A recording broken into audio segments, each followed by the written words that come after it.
kesalahan terbesar itu terjadi karena ada aturan yang membolehkan server itu menaruh datanya tidak di Indonesia. Itu kata kuncinya.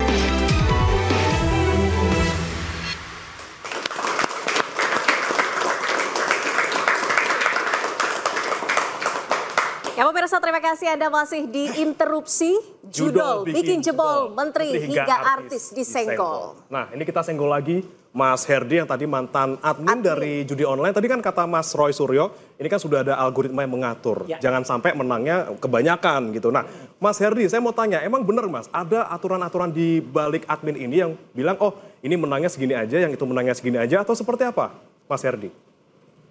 Betul, betul. Memang ada yang mengatur untuk kemenangan-kemenangan tersebut. Itu.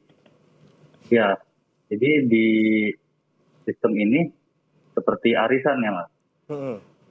Dari 20 orang ini hanya satu yang bisa. Yes.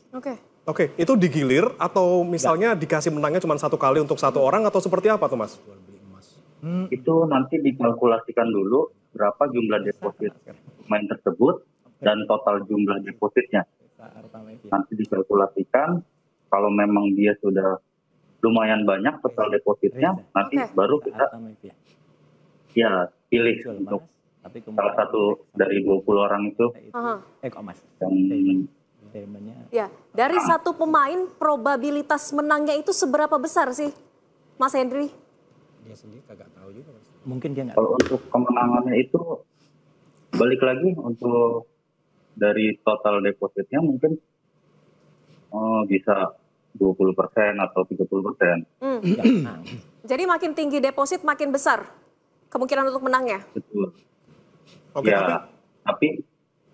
Tapi dari total deposit itu modal yang dia keluarkan banyak. Lebih banyak modal yang dia keluarkan daripada kemenangan yang dia pasti dapat. Akan rugi jadi. Pasti akan rugi.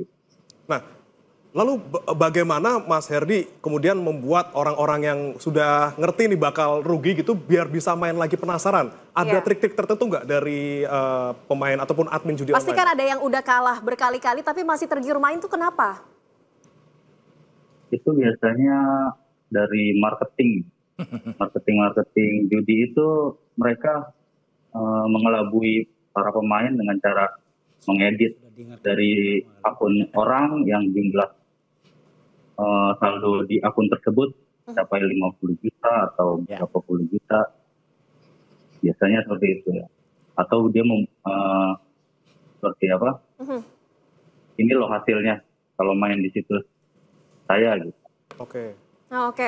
Bung Roy, sebetulnya seberapa sulit bisa memutus mata rantai judi online? Ini kan ratusan ribu situs judol sudah diblokir. Sebenarnya cukup dengan pemblokiran situs, Bung Roy? Enggak. Kalau caranya benar, cepat sekali. Besok aja selesai. Gimana? Kalau komitmen pemerintah mau. Gini, kesalahan terbesar itu terjadi karena ada aturan yang membolehkan server itu menaruh datanya tidak di Indonesia. Itu kata kuncinya. Di luar negeri? Iya, dulu kita punya peraturan yang sangat bagus. Peraturan pemerintah nomor 82 tahun 2012. Ya, dulu semua data dalam PSE, penyelenggara sistem elektronik, itu harus berada di Indonesia.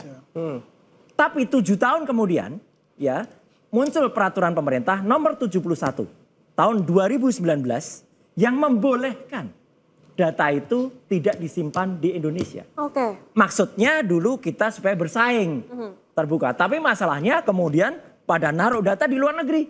Khususnya judi online. Pada naruh di Kamboja, pada naruh di Thailand, pada naruh di Filipina. Di mana di mereka-mereka itu, di negara tetangga itu, judi di sana legal. Itu masalahnya. Jadi kita mau seberapa pun nutup pintu, ibaratnya rumah nih, studio gini ya. Yang ditutup tuh hanya jendela-jendelanya saja. Tapi rumahnya tidak pernah ditutup. Jadi kalau pemerintah itu punya niat, saya harap Pak Prabowo tegas ya. Kan katanya kalau korupsi bisa dikejar sampai Antartika. Ya kan? Lah kalau judi nggak usah jauh-jauh, kejar saja di antar kita. Loh iya, karena para penentunya ada di antar kita gitu loh. Betul. Dan tadi menaruh server di luar negeri. Nggak, antar kita tuh sesuai dengan judulnya tadi. Menaruh server di luar negeri, pemerintah kita juga punya wewenang untuk bisa sampai ke sana. Asal dirubah peraturan pemerintahnya clear. Apa susahnya sih? Harus dirubah peraturan pemerintah. Berarti ada salah di tata kelola di Komdigi mungkin, Mas Refli? Di Kominfo dulu. Sekarang Komdigi harus mengusulkan itu. Kita harus bicara yang namanya political will. Nah itu. Apapun kebijakan ya untuk memberantas judi online itu nggak akan berhasil kalau tidak punya political will. Jadi political will itu kehendak, dan kalau kita bicara kehendak, maka hierarki sifat kehendak tersebut. Kita lihat nih macetnya di mana. Di kalau kita misalnya level penegak hukum, apakah levelnya sampai atas? Kalau sudah sampai atas macetnya, maka berarti diperlukan orang nomor 1 di Republik ini, karena tidak bisa lagi. Nah, pertanyaannya adalah, apakah orang nomor 1 di Republik ini punya keinginan untuk memberantas judi online atau tidak? Kalau tidak punya, ya selesai barang itu. Artinya ini tidak akan pernah selesai. Nah jadi gini, kan dari semua perjudian online tersebut dan judi-judi lainnya, kita kan tidak boleh dikecohkan dengan yang kecil-kecil. Yang katanya sudah bagian dari tradisi dan lain sebagainya. Kita konsentrasi dulu kegiatan yang memang di backup oleh aparat, oleh cukong, oleh konglomerat dan lain sebagainya. Dan orang menyebutnya konsorsium yang kemudian dananya bisa mengalir pada kegiatan-kegiatan politik. Nah, kalau itu tidak ada political will untuk memberantas itu, karena begini, kita kan berharap ini karena kontestasi politik sudah selesai.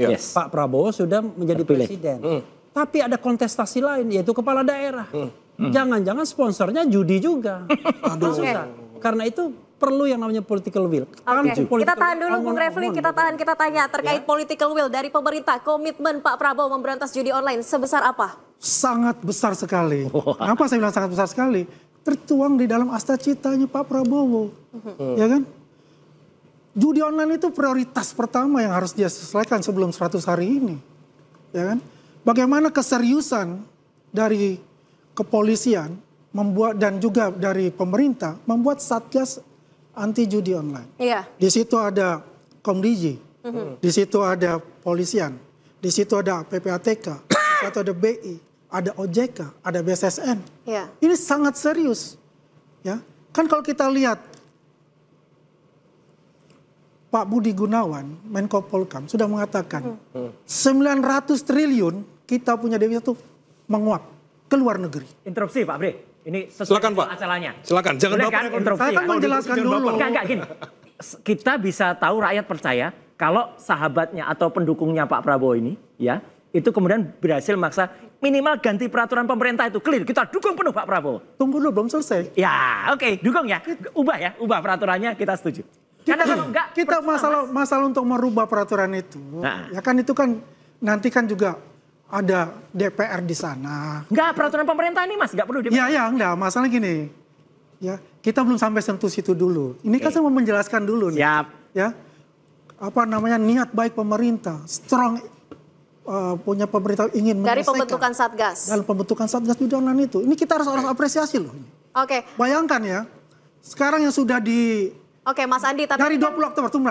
20 Oktober ya sampai 20 November 380.000 situs dan IP itu sudah di take down. Servernya masih Mas. Tunggu dulu, kita bicara server ini kan di luar negeri Mas.